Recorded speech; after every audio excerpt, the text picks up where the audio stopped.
এখানে জিনিস খাওয়ার থেকেও তুলে খুব বেশি মজা হয়, কারণ সরস্বতী পুজোর দিনে তোলা হয়েছিল। রাগ হয়ে গেছে, এই ভিডিও করবি না।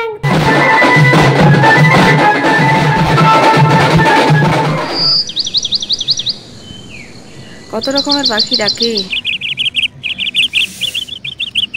শুভ সকাল বন্ধুরা, welcome to our YouTube channel Arpita daily blog. আমি অর্পিতা, তোমাদের অর্পিতা। সকাল সকাল তোমাদেরকে বাগানে নিয়ে চলে এসেছি। এখন ফুলকপি বাঁধাকপিগুলো হয়েছে, তাই ব্লগটা বাগান থেকেই আমি রোজই শুরু করব। যাই হোক, সরস্বতী পুজোর দিন দুটো তো দেখেইছিলে, ফুলকপি তোলা হয়েছিল, একটা ননদের বাড়ি দেওয়া হয়েছিল, আর একটা মাছের ঝোল করা হয়েছিল। মা তো খায়নি, সেই জন্য আজকে নিরামিষ করব। ফুলকপি দিয়ে কি করব না করব তোমরা দেখতেই পাবে। তো চলো ফুলকপি ব্লগটা শুরু করা যায়। সব থেকে ওইটা, আচ্ছা এইখানে একটা বড় আছে। হ্যাঁ, এটা অনেক বড় হয়েছে, সবগুলোই মোটামুটি বড় হয়ে গিয়েছে। পাতাটা আজকে কিন্তু বাটা করবো গো। তো দেখো বন্ধুরা, বেশ কয়েকটা গাছ লাগানো হয়েছিল, কিন্তু ফুলকপিগুলো সবগুলোতেই ভালোই হয়েছে মোটামুটি, ঘরে খাওয়ার মতো। আর টাটকা টাটকা পাতাগুলো আজকে বাটা করব। কপি পাতা বাটা হয়ই না এখন আর, কারণ বাজার থেকে কেনা ফুলকপিগুলোর পাতাগুলো ভাঙা থাকে, পাতাগুলো থাকেই না। ওটা ফেলে দিলে কেন? না না নি না, ভালো পাতা ওটা। একটাই তুলবে তো? ওইটা পাতাটা লাও দাও। এই দেখো, ওই যে ভালো পাতাগুলোই পড়ে যাচ্ছে গো। ওইটাও ভালো ছিল, এদিকে এদিকে। তো এই দেখো, টাটকা টাটকা ফুলকপি, সাথে টাটকা টাটকা ফুলকপির পাতা বাটা। ফুলকপি বাজার থেকে কিনে আনে, তখন এই পাতাগুলো থাকেই না, ছাড়ানো থাকে। সেই জন্য বাগানের টাটকা টাটকা শাকটা, ফুলকপি পাতার ভর্তা খুব ভালো লাগে খেতে। একদিনও এই বছর করিনি, তাই তোমরা দেখতে পাওনি, শেয়ার করা হয়নি। চলো আজকে বানাবো। কেমনভাবে বানাবো তোমরা সঙ্গে থাকো, দেখতে থাকো। বুবলা বাবার মুখটা দেখো না, বেশি হাসবো না, ভিডিওতে হাসাও জ্বালা আমার। চলো, টাটকা টাটকা বাগানের জিনিস খাওয়ার থেকেও তুলে খুব বেশি মজা হয়, তুলতে খুব ভালো লাগে। এই মিটু, তুই খাবি কি? তোর জন্য নিয়ে আসবো, দাঁড়া। চল, এটা চচ্চড়িও ভালো হবে, সব ভালো হবে। বাবুন আর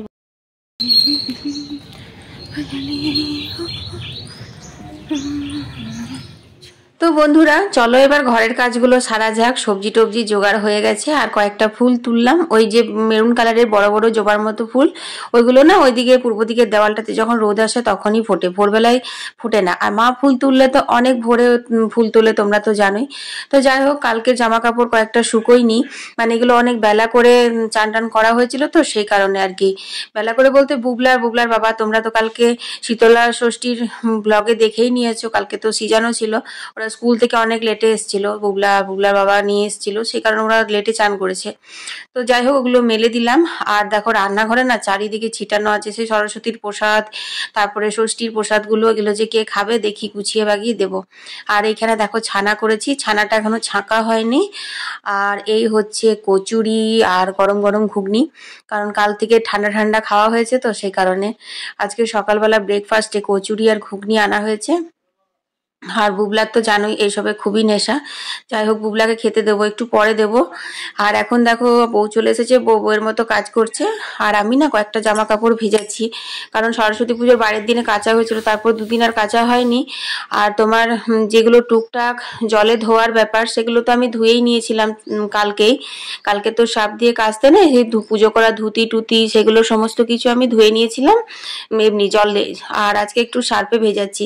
বিশেষ কিছু নেই, শুধু সরস্বতীর প্যান্ডেল করেছিল, সেই বিছানা চাদরটা আছে, একটা ভেলভেটের মতো চাদর ছিল, ওটা দিয়েছিল, দুটো নতুন শাড়ি দিয়েছিল, সেইগুলো হালকা করে সার্ফ দিয়ে ধুচ্ছি। তো দেখো, এখানে না ওই মানসী দাঁড়িয়েছিল, অনেকক্ষণ গল্প করছিল। বউয়ের মেয়েটা এসে আমার সঙ্গে অনেকক্ষণ গল্প করে দাঁড়ায়, আর তারপর ও ভিডিও করিয়ে ওগুলো সব দেখে, ওর ভালো লাগে, ছোট ছেলে তো সেই জন্য।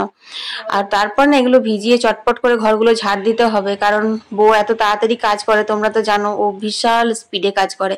মানে আমার এই জামা কাপড় ভেজাতে হয়ে যেতে না ওর উঠোন পুঠোন ধোয়া ঝাড় দেওয়া সব হয়ে যাবে। তো চটপট করে ঘরগুলো, আর ঘরগুলো অনেকগুলো ঘর, অতগুলো ঘর ঝাড় দিতে দিতে ও চলে আসবে মুছতে। আর আমি ঝাড় দিই কারণ ভালো লাগে, নিজের ঘর দুয়ার যদি নিজে একটু হাতে পরিষ্কার করা হয় না দেখবে ভালো লাগে। তো সেই জন্য আমি ঝাড় দিয়ে দিই আর ও বারান্দা দুটো মুছে দেয়, বাকি ঘরগুলো আমি আমার নিজের সময় মতো মুছে নিই। আর কি বলতো, প্রত্যেকদিন এরকম তাড়াতাড়ি করতে না ভালো লাগে না গো। সেই সরস্বতী পুজোর বারের আগের দিন থেকে চলছে এত তাড়াতাড়ি। মাও বলছিল কালকে, বলছে প্রত্যেক দিন এমনি হড়বড় হড়বড় করে আরো বেশি মানে টেনশনে না থকে যায় মানুষ আরো দেখবে। যদি একটু ধীরে সুস্থে কাজ করা হয় তাহলে অত থকানি লাগে না, কিন্তু যদি বেশি চাপ নিয়ে নেওয়া হয় না মাথাতে, তো কাজের থেকে বেশি চাপের জন্য থকানি লাগে, এই আর কি। তো যাই হোক বন্ধুরা, চলো এখন আমার এই সমস্ত কিছু গুছিয়ে নিয়েছি, এরপর আমি চটপট করে ঘরগুলো ঝাড় দিয়ে নিই। চুপ চুপ দেখি দেখি কি করছে দেখি। লাল্লু বাসা বাসা ফিলিংস নিচ্ছে এখানে, বাবা রাগ হয়ে গেছে। এই ভিডিও করবি না একদম, আমি ঘুমোচ্ছি না। তো তরকারি কাটা হয়ে গেছে, দেখো এখানে টমেটো পোস্ত হবে, টমেটো অনেকগুলোই কাটা হয়েছে। আজকে টমেটো আলুর পোস্তর কথা ছিল কিন্তু টমেটো পোস্ত হবে। আর এখানে আমি ছানা জল ঝরিয়ে নিয়েছি, আর তোমার এখানে ফুলকপি কেটে দিয়েছে, আলু কেটে দিয়েছে, ফুলকপি আলু দিয়ে ছানা দিয়ে ছানার বড়া করে আর কি ঝোল করব নিরামিষ। আর এই যে কপি পাতাগুলো মা কত সুন্দর করে কেটেছে দেখো, এগুলো সেদ্ধ করে ভর্তা বানাবো। কপি পাতার ভর্তাটা কিন্তু খেতে খুব ভালো লাগে। তো দেখো নুন দিয়ে আমি শাকগুলো এখন সেদ্ধ করে নিচ্ছি। অনেকে সেদ্ধ করার পর নুন দিয়ে বাটে, সেই ক্ষেত্রে কিন্তু কি হয় বলতো, যাদের হাই প্রেসার থাকে তাদের তো কাঁচা নুন খাওয়া উচিত না, তো সেই জন্য একটু সমস্যা হয়, তাই আমি সেদ্ধ করে তারপরেই কিন্তু বাটি। তো দেখো এখানে টমেটো পোস্তটা চাপিয়ে দিলাম, তেল পাঁচফোড়ন কাঁচা লঙ্কা দিয়ে টমেটোগুলো দিয়ে নুন দিয়ে দিলাম, আর সামান্য একটু হলুদ দিয়েছি। পোস্ততে না বেশি হলুদ দিলে দেখবে পোস্ত যে মানে নিজস্ব একটা গন্ধ থাকে সেটা না আর পাওয়া যায় না রান্নাটাতে, তো সেই জন্য হলুদটা আমি একটু কমই দিই। যাই হোক এখন ঢাকা দিয়ে দিলাম, আর এবার আমাকে বাটনা বাটতে হবে, সেটা হচ্ছে টমেটো পোস্তর জন্য পোস্ত বাটবো, আর ঝোলের জন্য আদা গোলমরিচ বাটবো, আর একটু সর্ষে বাটবো মাছের জন্য, মাছের ঝাল দেওয়া করার জন্য। আজকে মাছ টাছ খেতে না ইচ্ছা করছে না গো। তো দেখো এখানে না সেই প্রসাদের নারকেলটা ছিল, এরকম ভাবে যদি হালকা করে নোড়াতে করে ঠোকা হয় না তাহলে দেখবে খুব সুন্দর খোলাটা না ছেড়ে আর নারকেলটা বেরিয়ে আসে। তো সেটাই আমি এখন করছি, এটা আমি ভাইয়ের কাছ থেকে শিখেছিলাম জানো তো। তো দেখো কি সুন্দর ছেড়ে আসছে, বিশেষ করে যে নারকেলগুলো বাজার থেকে কেনা। এবছর আমাদের নারকেল গাছে না দুটো নারকেল গাছ আছে, কিন্তু একদম নারকেল ধরেনি, ফলন দেয়নি। তো বাজার থেকেই পুজোর জন্য কিনে এনেছিল। তো বাজারের নারকেলগুলো না একটু শুকনো শুকনো টাইপের থাকে দেখবে, এরকম ছুরি টুরি ভুকে বের করাই যায় না শ্বাসটা। তো এইভাবে বের করলাম, আর এই দেখো নোরা দৌড়ে পালাচ্ছে। আমি যত তাড়াতাড়ি করি না আমার এরকম ভাবে তত কাজ বেড়েই যায় জানো তো। তো যাই হোক কলের জল চলে এসেছে, এখন আমি তাড়াতাড়ি করে পোস্ত বেটে টমেটোটা নামিয়ে নেবো। তো দেখো এখানে টমেটো সেদ্ধ হয়ে গেছে, তারপর পোস্ত দিয়ে দিলাম। আর এতে কিন্তু মিষ্টি দিইনি, মিষ্টি না দিলে না টক টক খেতে বেশি ভালো লাগে। 2-3 দিন বুবলার বাবা তুলে আমরা মিষ্টি দিয়েছিলাম, কিন্তু অতটাও ভালো লাগছিল না। তো পোস্তটা নামিয়ে এখন দেখো কপি শাকগুলো আমার সেদ্ধ হয়ে গেছে, গোটা কত কাঁচা লঙ্কা দিয়ে বেটে নিচ্ছি। নুন তো দেওয়াই রয়েছে, আর এটা নিরামিষ করেই বাটছি কারণ নিরামিষ মায়ের তুলে তারপর আমি একটু রসুন দেবো। এই ভর্তাতে রসুন না দিলে না একদম খেতে ভালো লাগে না। তো দেখো এখানে সর্ষের তেলে কালো জিরে ফোড়ন দিয়ে কপি শাকটা ভালো করে ভেজে নিতে হবে, একদম শুকনো শুকনো করে। তো মায়ের তুলে রেখে তারপরে এই ভাজতে ভাজতে আমি রসুনটা মিশিয়ে দেবো, অল্প একটু হলুদ দিলাম কারণ শাক তো হলুদ না দিয়ে বানাতে নেই। আর মাছের জন্য সর্ষেটা বুবলা আমাকে এক ফাঁকে বেটে দিয়েছে, মানে পড়েই ছিল বুঝলে। আজকে মাছ খেতে ইচ্ছে করছে না কারণ কালকে সিজানো গেছে, কাল অনেক মাছ টাছ খাওয়া হয়েছে, অনেক বলতে 1-2 পিসই খাওয়া হয়েছে, কিন্তু বাসি বাসি খাওয়া হয় তো কলাই সেদ্ধ টলাই সেদ্ধ থাকে, খুব গা ভারী হয়ে গেছে। আজ ওই জন্য একদম হালকা পাতলাই খেতে ইচ্ছা করছে। তো বন্ধুরা আজকে ছানাটাতে না আমি আটা মেশাবো না, আজকে ছানাটা বেসনের বড়া দিয়ে করব, মানে বেসন দিয়ে আর কি বড়াটা করব। তো ছানার মধ্যে স্বাদ মতো নুন হলুদ দিয়ে বেসন দিয়ে আমি ভালো করে মাখিয়ে নিয়ে দেখো এখন বড়াগুলো ভেজে তুলছি। আর আজকে ঝোলটা এত ভালো হয়েছিল খেতে যে তোমাদের আমি বলে বোঝাতে পারবো না, মানে একদম আমি যেমন ভাবে ছানার বড়া দিয়ে নিরামিষ পাতলা ঝোল আমার ছোটবেলা থেকে মায়ের হাতে খেয়ে এসেছি সেই স্বাদটা আজকে চলে এসেছিল। সেটা বাগানের টাটকা ফুলকপির জন্য না রান্নায় বাটা মশলা দিয়েছি সেই জন্য, সেটা সত্যি আমি জানি না, কিন্তু খেতে অসম্ভব সুন্দর হয়েছিল। সবাই মাও বলছিল 2-3 বার করে খাওয়ার পরে যে আজকে কি ভালো হয়েছিল ঝোলটা, ফুলকপিটার জন্য হয়েছিল নাকি এরকম বলছিল। তো দেখো ওইদিকে বড়াগুলো ভাজছি আর এদিকে ভাত হয়ে গেছে, ভাতটাও নামিয়ে নিলাম। তো চলো এখন আমি রান্নাটা শুরু করে দিই। তো এখানে আমি দেখো আলুগুলো সেদ্ধ করে জল ঝরিয়ে নিয়েছি। ফুলকপি কিন্তু ভাপাইনি, কারণ একদম টাটকা ফুলকপি তো। তেলের ওপর কালো জিরে আর কাঁচা লঙ্কা ফোড়ন দিয়ে দিলাম। আমি কিন্তু কোনো রকম শুকনো লঙ্কার ব্যবহার করিনি এই রান্নাটাতে। তারপর ফুলকপিগুলো দিয়ে দিলাম। এবার ফুলকপিগুলো না ভাজা ভাজা করব। খুব একটা তেলও দিইনি, কারণ বড়াটা ভেজেছিলাম ওইটুকুই ব্যাস। আর ছানাটা একদম ঘরের পিওর ছানা বানিয়েছিলাম, তো সেই কারণে তেলটাতে অলরেডি মানে এত সুন্দর গন্ধ উঠছে কি বলবো। তো দেখো এখানে আমি নুনও দিয়ে দিলাম ফুলকপিটা ভাজতে ভাজতে। তারপর আলুগুলো দিয়ে দিলাম। আলুগুলো সেদ্ধ করে জল ঝরিয়েছি, কিন্তু নতুন আলু তো আবার শক্ত হয়ে গেছে এই আর কি। তো ফুলকপি আলু ভাজতে দিয়ে দেখো এখন আমি কলের জল নিয়ে নিচ্ছি। আর কলের জল নিচ্ছি মানে 11টা বাজছে সেটা কিন্তু না বন্ধুরা, আজকে বাজছে হচ্ছে 12:30 মতো। জলটা একটু দেরি করেই আসছে জানো। আর কি রোদ দিয়েছে গো, মানে সরস্বতী পুজোর সিজানোর পরে গরম পড়ে যায় বলে সবাই, সত্যিকারের গরম পড়ে গেল এবছর না। ঠান্ডা ঠান্ডা করে মানে সেরকম ভাবে ঠান্ডাটা এনজয় করা হলো না, ঠান্ডাটা সেরকম ভাবে পড়লো না। কয়েকদিন তো ঠান্ডা পড়েছিল খুব বেশি, তারপর তো সেই মানে ঠান্ডাটা কেটেই গেল। যাই হোক কলের জল নিয়ে এসেছি। তো দেখো এখানে ফুলকপি আলু কি সুন্দর ভাজা ভাজা হচ্ছে। খুব বেশি একদম ছাঁকা তেলে রান্নাটা করলে কিন্তু খেতে ভালো লাগবে না, কারণ হালকা পাতলা নিরামিষ ঝোলটাই ভালো লাগে। টমেটো গুলো দিয়ে তারপর হলুদ দিয়ে দিলাম। আর এর মধ্যে রয়েছে গোলমরিচ, আদা, জিরে আর ধনে। তো এই বাটা মশলা দিয়ে রান্না করার জন্যই নাকি আজকে কিন্তু ফুলকপির ঝোলটা ছানার বড়া দিয়ে খুব সুন্দর হয়েছিল। আর ছানার বড়াগুলোও না বেশ ভালো হয়েছিল বেসন দিয়ে করার জন্য। তো কষিয়ে দিয়েছি। তারপর দেখো এখানে জল দিয়ে দিলাম। এরপর 1 ফুট ফুটে উঠেছে এই যে।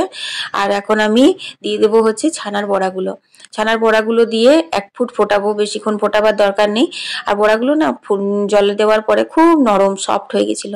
এরপর ওই গরম মশলা, নিরামিষ যে কোনো রান্নাতে গরম মশলা ছাড়া কি আর চলে বলো।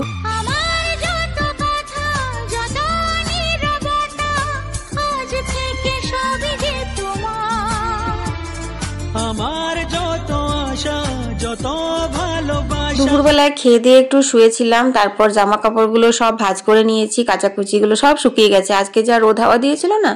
তারপর ঘরগুলো ঝাড় দিয়ে এখন আমি উঠোনগুলো ঝাড় দিয়ে নিচ্ছি। আর তোমরা দেখছো আমি মোজা পরেছি কেন জানো, একটা নখ এমন ভাবে উঠে আছে না, ওটা চাদরে তারপর ঢাকাতে যদি লাগছে জীবন একদম বের করে দিচ্ছে, সেই জন্য না মোজাটা পরেই শুয়েছিলাম দুপুরবেলাতে। আর গরমের মানে ঠান্ডার জন্য মোজা নয়, সেফটির জন্য পরেছি আর কি। তো যাই হোক বন্ধুরা, আজকে তো বিশেষ কিছু রাত্রেবেলা রান্না করব না, অরহরের ডাল করব আর রুটি করব, ভাত আছে আর কয়েকটা ডিম সেদ্ধ যদি করি তো করবো এই আর কি। তো এখন আমি সন্ধে দিয়ে নিচ্ছি, এখন মন্দিরে সন্ধে দিতে যাব। ঘরে সন্ধে দেওয়ার পরে আর কথা হচ্ছে যে আজকে না সরস্বতী ঠাকুর বিসর্জন হবে, কারণ পারমিশন পাইনি ঠাকুর রাখার, কিন্তু প্রোগ্রামগুলো চলবে, কাল অবধি চলবে প্রোগ্রাম। তো মানে ঠাকুর বিসর্জন হওয়ার পরেও আমাদের এখানে কিন্তু সরস্বতী পুজো চলতেই থাকে। তো যাই হোক চলো এখন সন্ধ্যাটা দিয়ে নিই। আমার যত আশা যত ভালোবাসা মিলে মিশে হোক না একাকার।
বন্ধুরা এই হচ্ছে আমাদের মাঝের দালানের প্রতিমা। তো এখন প্রতিমা নিরঞ্জন হয়ে গেল।